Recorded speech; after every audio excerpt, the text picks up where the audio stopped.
We've seen many Sigma lenses on the market for budget-breaking prices, but what if you could get a decent lens for under $100? On this episode of Gadget, we'll find out that by testing out the Ultimaxx 52mm Telephoto lens.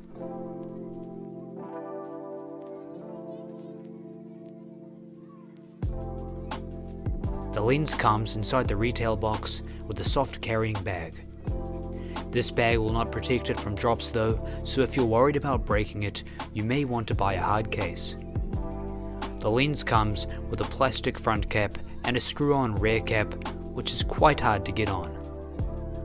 Everything about this lens is permanent. There is no focus or aperture ring, but once you connect it to another lens, you can customize it to how you wish. Since this is a 50mm lens, I need to buy an adapter.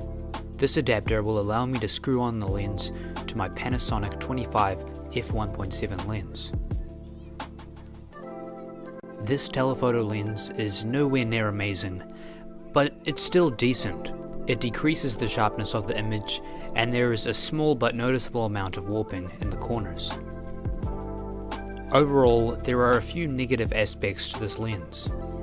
This lens has a fixed focus and aperture, it decreases the quality of the image, and it's reasonably heavy as well. On the other side, there are many positives. This lens is far smaller and cheaper than other ones on the market. If you're starting out and have a small budget, then this could be the lens for you. Let me know what you think in the comments below. Thank you for watching this video, and I'll catch you in the next one.